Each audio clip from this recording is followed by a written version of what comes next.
By the way, what do you think of Nick Walker's chances at his coming show? I don't know the details of it, but I know he has this. I have him second. I have him coming in second. I think Justin Rodriguez will beat him. Justin Rodriguez, who has an incredible physique. The reason why is his shape from the front is really good. I think Justin Rodriguez will beat him. I do think that he will beat Chad Nichols' guy, the black guy, the Ayubi, the guy with Blessing. Yeah.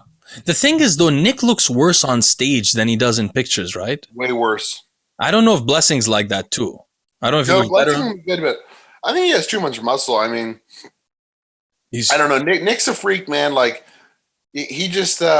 I wonder what it would take for him because he's just a little delusional. He thinks he's going to win 10 Mr. Olympias. I love it. He's just completely delusional, but it's nice. Not going to happen. But I wonder what it's going to take.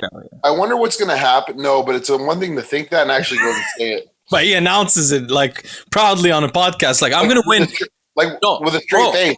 Bro, I'm winning in 2 years. Like not even next, like in exactly 2 years. Next year I'll be in the top 5, but next year I'm going to win. So and he does with a straight face. He's bizarre. Me is. So my guess, man, is he's not going to be a bodybuilder a long time. He's going to get very frustrated, getting beat by genetically superior guys.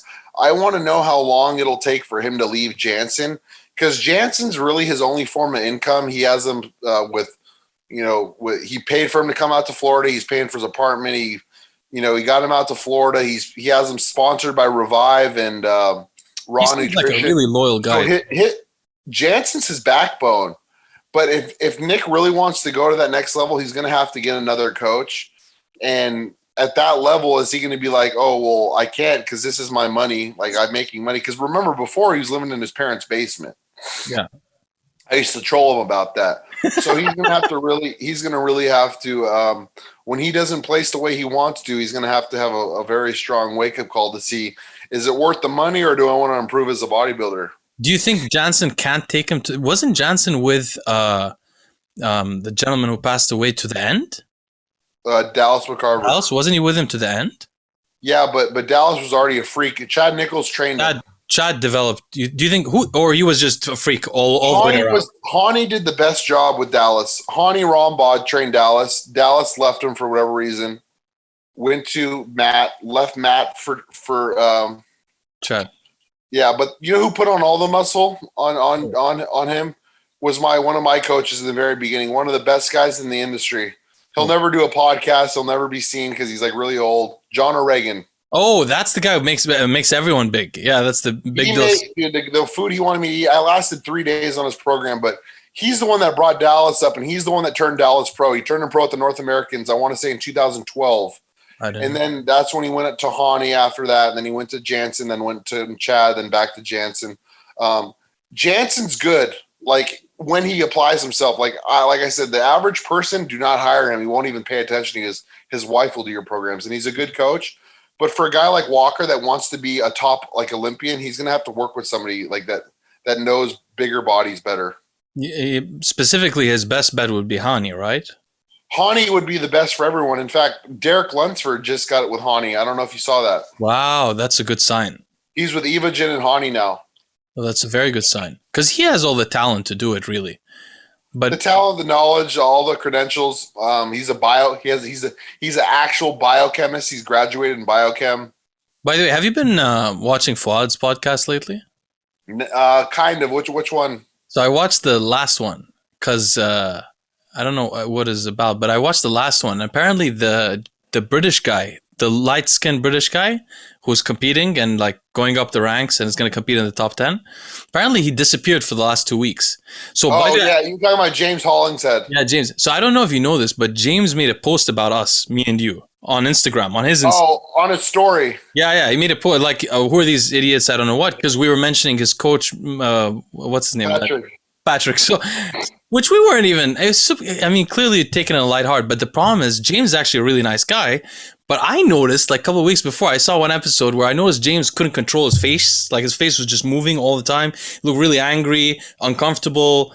I don't know if you pay attention, Bostin, you're gonna start laughing. You'll crack up, especially put on mute and like fast forward it and just look at his face because he can't control himself. So I thought he got on trend and he can't handle the dose or whatever he's on. Then he sees our podcast, gets mad about it, makes a story. Then apparently he leaves the show for a couple of weeks and he comes back on. If you watch the last episode, this guy is so unstable. He can't sit there. He cannot handle whatever he's on. It's just killing the guy in his brain. I mean, it's really unfortunate.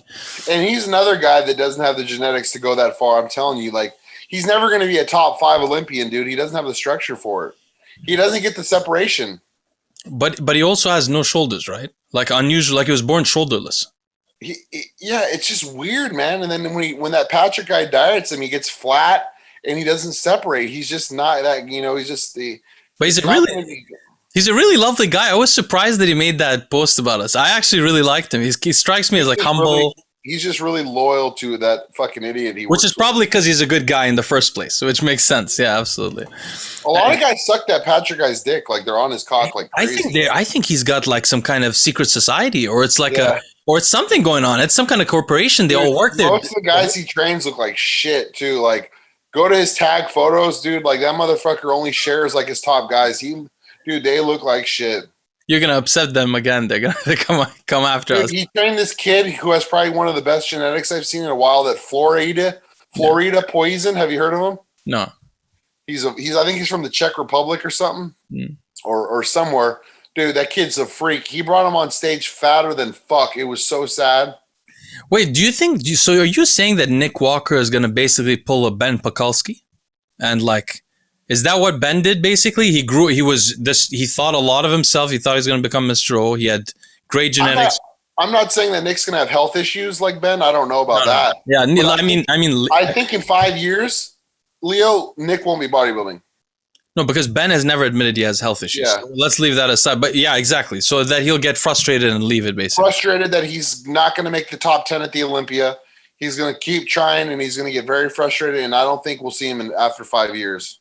I hope not. I hope he's anyway, I think he can make a huge mark. I don't know what I'm talking about, but I think he's awesome and he can make a huge mark. But obviously he can never win. He can win the Olympia with his structure? No. He can never win because his structure is I don't want to say a word, but it's not pleasing to the eye. Yeah. Like it's not like you look at it like, wow, that's incredible, but he's also short. It's not even like, it's a lot of things going on. He's like a short, squat, and he's just all muscle. You know what I mean? He's an Instagram Mr. Olympia. Yeah, but not even. Only if he shows one body part at a time. Yeah. But if you show the full body, even that side pose where he does like his body, like, you could still see his waist is wide there and he's short. You could still see it, right? So like he could get beat by a guy way lighter, like a Sergio Oliva, who has better shape. But he has incredible muscle. I think he could be one of those bodybuilders that will be legends of the sport in history. Like if he kept going at this. If he keeps going, maybe. Yeah, like a Dorian. Or like one of those guys that had one crazy body part, like Marcus Rule or like a shoulder. You know what I mean? He could be one of those. He could be a Marcus Rule. Now, what do you think about those varicose veins in his calves? Is that dangerous or no? I don't know what they mean. Those aren't varicose veins from what I can tell. Those look like normal veins. He just looks like he has a lot of vasculature there. It could mean that his body had angiogenesis, the birth of new blood vessels, because he didn't have good circulation in the area. It could be something genetic. It could be just something superficial. Who knows? I don't think they aren't varicose. Varicose is like a different thing. It's like a death of a blood vessel that's within your skin that's not getting good blood supply. Have you seen those things, man? He's even said they were varicose veins. He's called them varicose. I know. I didn't really pay attention that much to them, to be honest. Maybe I should look again. But they look like normal forearm veins to me. No, dude. When he gets lean, they look fucking terrible. They're squiggly. Yeah, I mean, look, the way he's going about, like, unfortunately, Nick is gifted in growing big. So his destiny is to take the biggest risks, and thank God he's shorter, right? If he was taller, it would be way worse. But he's going to take the biggest risks of all bodybuilders, because he's not an aesthetic guy. So his thing is mainly he has to be the biggest, always. Yeah. Yeah, there's no way, because even if right now he just stopped growing bigger and tried to make his waist smaller, it will never be that small. Yeah. So he has to,